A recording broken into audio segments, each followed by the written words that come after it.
Артық салмақ қазіргі таңда айтарлықтай дертке айналды. Дүниежүзілік денсаулық сақтау ұйымының статистикалық зерттеуі бойынша, жер шарындағы адамдардың 30%-ында артық салмақ бары, және бұл көрсеткіш жыл сайын өсіп жатқаны анықталып отыр. Артық майлар адам ағзасының анатомиялық ерекшеліктеріне байланысты, іш бұлшық еттерінің серпімділігі төмендігі мен әлсіздігіне байланысты ер мен әйел адамдарда бірдей ішкі бөлікте жинала бастайды. Ешқандай диетасыз артық салмақтан арылуға көмектесетін 7 ережені сіз де біле жүріңіз. Баршаңызға сәлем.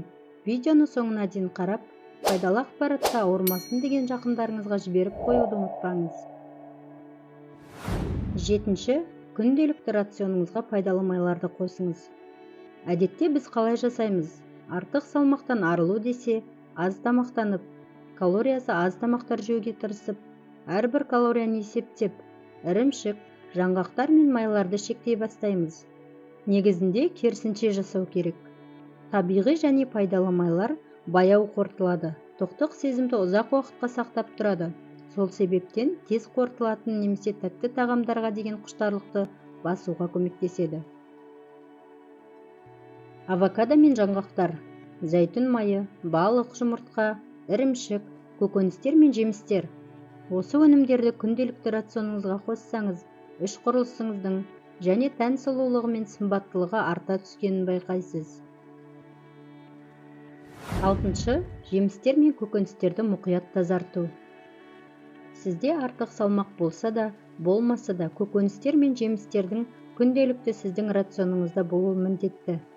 Көкөністер мен жемістердің пайдалы жақтарын алып, деніңіздің сау болғанын қаласаңыз, оларды мұқият жуып, тазартып, дұрыс қабылдауды үйреніңіз.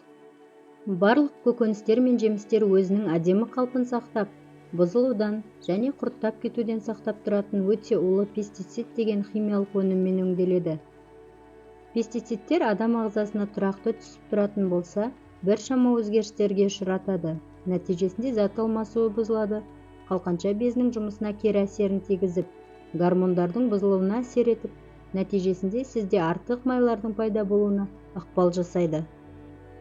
Егер сізге және сіздің жақындарыңызға денсаулық маңызды болса, көкөністер мен жемістерді ерінбестен жақсылап жуып, тазартып жеуді ұсынамыз. 5. Тамақтанудан ләззат алыңыз. Артық салмақ сіздің тамақтанудан ләззат алуыңызға кедергі болмауы тиіс. Әр жеген тамақтың калориясын ойлап, уайыммен тамақ ішсеңіз, біріншіден көп жеп қоюыңыз ықтимал. Ал екіншіден толып кететін болдым деп, өзіңізді, миыңызды сендіретін болсаңыз, мақсатыңызға міндетті түрде жетесіз. 4. Омыртқа. Омыртқа қисаюынан іштің алдыңғы бөлігі алдыға қарай шығып тұрғандықтан, сол жерде майлардың жиналуына ыңғайлы жер пайда болып, нәтижесінде артық салмақтың пайда болуына алып келуі мүмкін. Омыртқа қисаюының алдын алатын жаттығулар мен массаждар жасап, кальций қабылдап жүретін болсаңыз, пайда болуы мүмкін аурулардың алдын аласыз. 3. Сапалы ұйқы. Егер де күніңізді алдын ала жоспарлап, түнгі ұйқының сапалы болуын қамтамасыз ететін болсаңыз, артық салмақ пайда болуының алдын аласыз. Толыққанды әрі сапалы ұйқы дегеніміз, күнделікті 7-8 сағаттық ұйқы.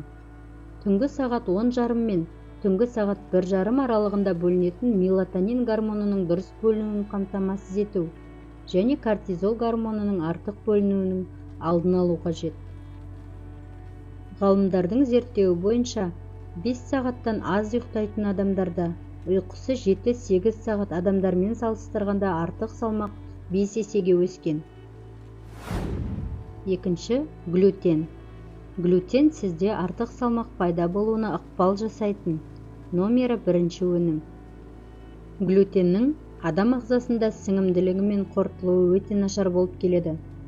Глютен күнделікті біз тұтынып жүрген өнімдерде, ұн өнімдері, нан, бәліштер мен тәттілер, дайын таңғы астар мен сырада, шұжықтарда, дайын тұздықтарда, консервіленген тағамдарда, балмұздақта өте жоғары мөлшерде кездеседі. Құрамында глютен бар тағамдарға қарағанда клетчатка, белок, пайдалы майлар бар өнімдер қабылдаған жөн. 1. Жаттығулар. Артық салмақ физикалық белсенділік аз адамдарда жиі пайда болады. Себебі ағзаға түсіп жатқан калорияға қарағанда жұмсалып жатқан калория аз болып келеді.